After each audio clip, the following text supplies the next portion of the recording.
kayaknya nggak tahu diri nih, udah jelas-jelas udah pisah masih minta hal-hal yang sudah diharamkan untuk dia kan gitu. Apalagi sampai mencelakakan anak dan istrinya, mantan istrinya gitu loh. Nah ini bagaimana seharusnya ada ketika suami istri ini setelah berpisah tapi suami ini tidak bisa move on dari mantan istri Ustadz. Terus apakah masih boleh bertemu atau mungkin ada batasannya jangan sampai merugikan wanitanya juga. Mohon izin silakan Ya, penjelasannya Ustadz. baik.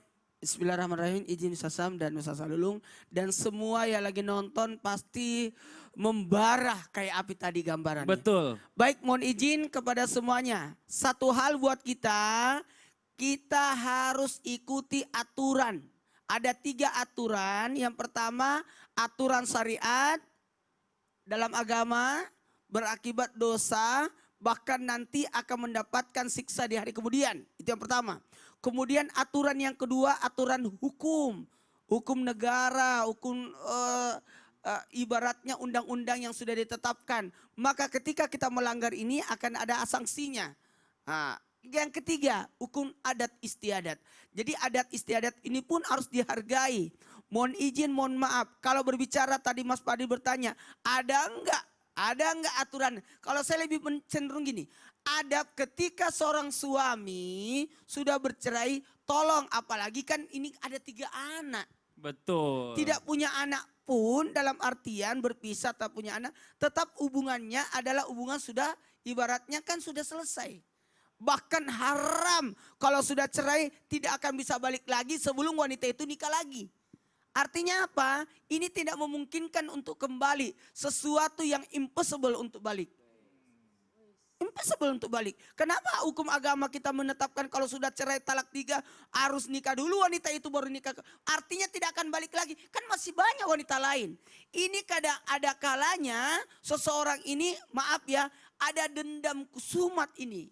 Ini bukan lagi sesuatu yang di luar batas kewajaran. Maaf ya, saya pinjam kata-kata ini karena dia mau apa? Dia mau berbuat zina. Sudah jatuhnya zina ini, kan sudah cerai kemudian minta lagi. Nauzubillah, zina. Apalagi sudah tambah lagi dosa.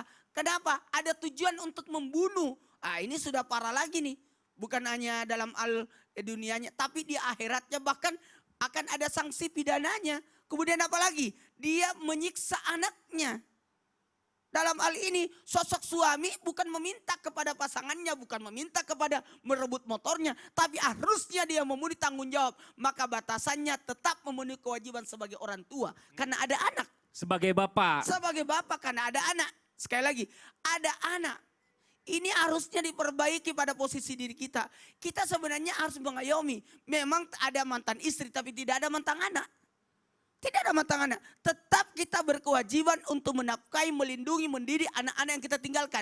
Maka kalau ketika Mas Padi bertanya sama saya, apakah laki-laki dalam hal ini suami, mantan suami, masih bisa nggak datang ke rumah mantannya? Masih bisa karena ada anak.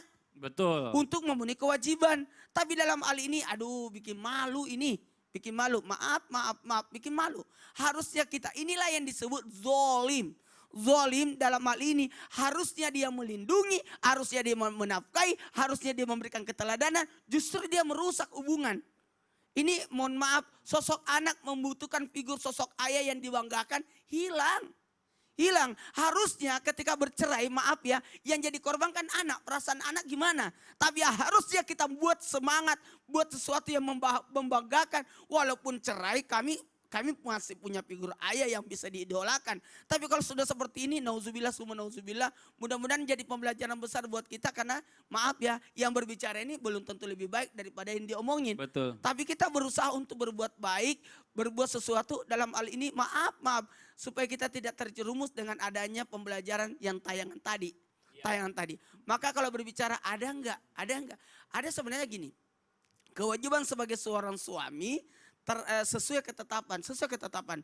Kalau memang dalam hal ini, maaf, dia belum punya sesuatu yang bertanggung jawab atas, kayaknya wanita ini kan belum punya. Ada pernah di Islam Indah yang membuat saya sampai sekarang masih apa tuh Ustadz? ada sosok mantan suami Heeh. menikahkan mantan istrinya dengan sahabatnya sendiri.